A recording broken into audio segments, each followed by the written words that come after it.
What's up guys, it's the Hockey Radar tracking drafts and prospects, and in today's video I am diving into player number 6 of my 2026 draft series, Ethan Belchetz of the Windsor Spitfires in the OHL. The second player in the series to come out of the OHL after Ryan Rubrock, whose video is already out, so make sure to go check that out on my channel, as well as the other videos on other top prospects, Gavin McKenna, Keaton Verhoff, Ivar Stenberg, and Viggo Bjork. Belchetz is one of the players that I find more interesting because there are really not many players like him at his age. With his combination of skill and size, I'm truly interested to see what he can do this year. Originally from Oakville, Ontario, he's the former first overall pick from the 2024 OHL draft and will not turn 18 until March of 2026. He is a left-shooting left wing and stands at a whopping 6'5", 230 pounds already as a 17-year-old. Belchetz projects to go within the top 10 this year, and some have him ranked as high as 5th. With his size, he has really grown into the power forward player type who still has great finesse and skill, much like a Blake Wheeler or more recently an Alexei Protas.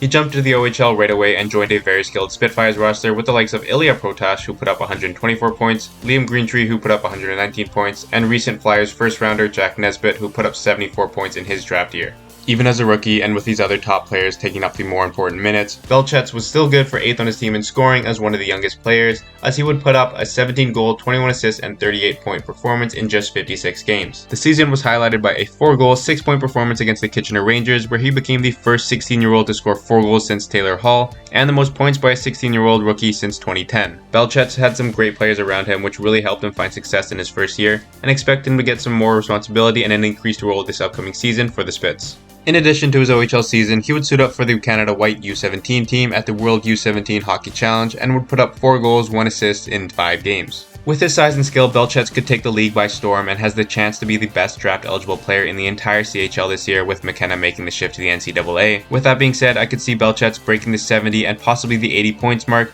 although I don't see him getting past the 90 mark like Martone, O'Brien, and Misa did this past year. I could see it getting a strong season of roughly 65 games, 32 goals, 50 assists for 82 points. Watching Belchetz play, he really sticks out on the ice for all the good reasons. For starters, with his size, he is almost unmovable in front of the net, which allows him to gain positioning on the defense, and combining it with his smooth hands, he picked up a bunch of garbage goals this season, simply because players could not get him away from the front of the net, and he could overpower his way to the right spot and bang in any rebounds or loose pucks. In addition to this, he is almost unstoppable down the wing, and once he gets going, no one is knocking him off the puck, and when he cuts inside, he creates great scoring chances. Even when he doesn't cut to the net, with his size, it's easy for him to protect the puck, pull up just inside the zone, and create space and time for his team to set up and for him to find the right pass, just because it's so hard to get him off the puck. He's also just very strong physically, as the few fights that he got into, he looked dominating and could become a very popular player in the NHL if he can score goals and throw hands when needed. Like I said, he has great hands in on net, he is smart about getting to the net and picking up loose pucks, as he has the arm length to reach around the sprawling goalie. Off puck, he is great at putting pressure on the D, as he can hit almost anyone and bump them off the puck, causing turnovers and then getting the puck towards the slot to create chances.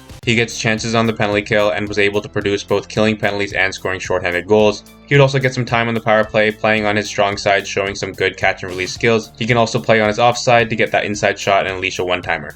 He is not all hitting and scoring though. He has good vision and can put together great passing plays with his line and had a few highlight reel assists. On Team Canada, he had a great showing on the international stage, which is always a plus for draft prospects, and he even wore an A with the U17 team. I would really like to see this kid have a strong year, go top 5 or top 7 in this draft, and then take 1 year in the NCAA, as especially with his size, he should be playing against 18 to 22-year-old college players to continue to develop. Overall, he has a great hockey sense, and with his size, he will be a huge problem in the OHL this season, especially with some of the older, talented players moving on to the NCAA. Some teams who I could see take him in and around the 5 spot.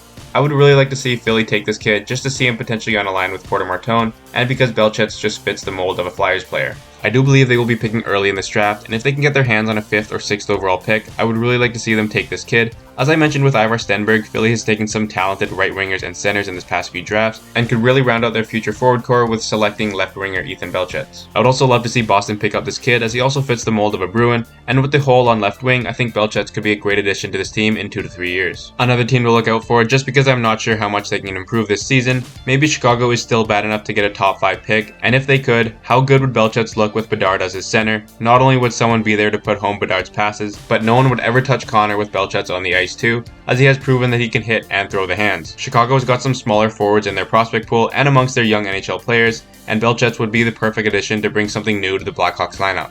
Expect a huge year from Ethan Belchetz in the OHL this season, as he comes into the draft as one of the most unique players possessing immense size and elite level skill. Let me know what you guys think and who you would like to see draft Belchetz at next year's draft. Like and subscribe if you haven't already, and make sure to check out my page for all the other 2026 Draft Series videos.